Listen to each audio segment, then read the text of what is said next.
ನಮಸ್ತೆ. ನನ್ನ ಹೆಸರು ನಾಗಮಣಿ ಅಂತ. ನಾವು ಶ್ರೀನಗರ ಗೌರಿಬಿದನೂರಲ್ಲಿ ವಾಸ ಮಾಡ್ತೀವಿ. ಜನವರಿ 2025ರಲ್ಲಿ ಇಡಿಐಐ ಎಚ್ಎಎಲ್ ಕಡೆಯಿಂದ ಈ ಮಹಿಳೆಯರಿಗಾಗಿ ಒಂದು ಫುಡ್ ಪ್ರೊಸೆಸಿಂಗ್ ಟ್ರೈನಿಂಗ್ ಅಂತ ಹೇಳಿ ಕೊಟ್ರು. ಅದ್ರಲ್ಲಿ ನಾನು ಭಾಗವಹಿಸಿದ್ದೆ. ಸುಮಾರು 1 ತಿಂಗಳ ಕಾಲ ಭಾಗವಹಿಸಿದ್ವಿ.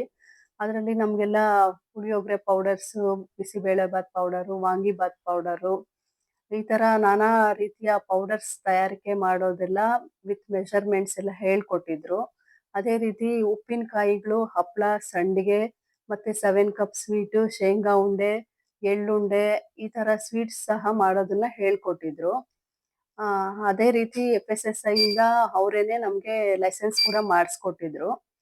ಆ ಅದರ ಅನ್ವಯ ನಾನು ಈ ರೀತಿ ಶ್ರೀ ಶಾರದಾ ಹೋಮ್ ಫುಡ್ಸ್ ಅಂತ ಹೇಳ್ಬಿಟ್ಟು ನಮ್ಮ ಯೂನಿಟ್ ಹೆಸರು ತಯಾರಿಸ್ಕೊಂಡು ಈ ಹೆಸರು ಮುಖಾಂತರನೇ ನಾವು ಸಣ್ಣದಾಗಿ ಒಂದು ತಯಾರಿಕಾ ಘಟಕವನ್ನ ಸ್ಥಾಪಿಸಿದ್ದೇವೆ. ಇದರಲ್ಲಿ ದಿನಕ್ಕೆ ಸುಮಾರು 500ರಿಂದ 1000 ರೂಪಾಯಿವರೆಗೂ ವ್ಯಾಪಾರ ಆಗ್ತಿದೆ. ಇದೇ ರೀತಿ ಎಲ್ಲಾ ಮಹಿಳೆಯರಿಗೂ ಅನುಕೂಲ ಆಗ್ಲಿ ಅಂತ ಆಶಿಸ್ತೇನೆ. ಎಲ್ಲ ಮಹಿಳೆಯರು ಈ ತರ ಅವಕಾಶವನ್ನ ಬಳಸ್ಕೊಳ್ಬೇಕು ಅಂತ ವಿನಂತಿ ಮಾಡ್ತೇನೆ. ಯಾಕಂದ್ರೆ ನಾನೀಗ ಮುಂಚೆ ಮಾಮೂಲಿ ಗೃಹಿಣಿಯಾಗಿ ಮನೆಯಲ್ಲೇ ಇದ್ದೆ. ಈ ತರಬೇತಿ ಪಡೆದ್ಮೇಲೆ ನನಗೂ ಸ್ವಾವಲಂಬಿ ಜೀವನ ಮಾಡಬಹುದು ಅಂತ ಒಂದು ಧೈರ್ಯ ಬಂತು. ಇದಕ್ಕೆಲ್ಲ ಕಾರಣ ಇಡಿಐ ಎಚ್ಎಎಲ್ ಅವರೇ ಮುಖ್ಯ ಕಾರಣ.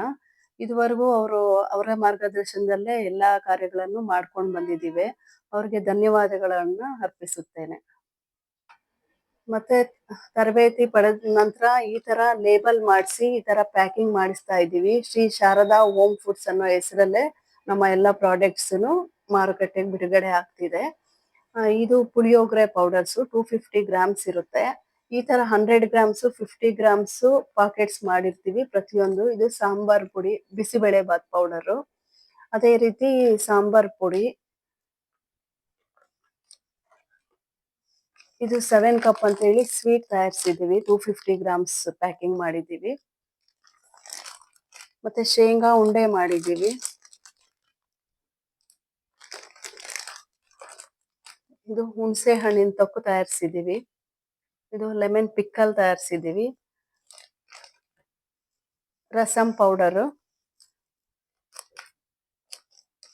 ಧನಿಯಾ ಪೌಡರು, ಇದೇ ರೀತಿ ಎಲ್ಲಾ ರೀತಿಯ ಸ್ಪೈಸಸ್ ಮಾಡ್ತಾ ಇದೀವಿ. ಇದ್ರ ಜೊತೆಗೆ ರಾಗಿ ಮಾಲ್ಟ್ ಸಹ ತಯಾರಿಸ್ತಿದ್ದೀವಿ. ಮಿಲೆಟ್ಸ್ ಪೌಡರ್ ತಯಾರಿಸ್ತಾ ಇದೀವಿ. ಇದ್ರ ಜೊತೆ ಜೇನು ಕೃಷಿನೂ ಸ್ಟಾರ್ಟ್ ಮಾಡಿದೀವಿ. ಜೇನು ಕೃಷಿಯಲ್ಲಿ ಈ ತರ ನೈಸರ್ಗಿಕ ಜೇನುತುಪ್ಪವನ್ನ ತಯಾರಿಸಿ ಇದನ್ನು ಸಹ ಮಾರುಕಟ್ಟೆಗೆ ಬಿಡಬೇಕು ಅನ್ನೋದು ನಮ್ಮ ಮುಂದಿನ ಆಶಯ.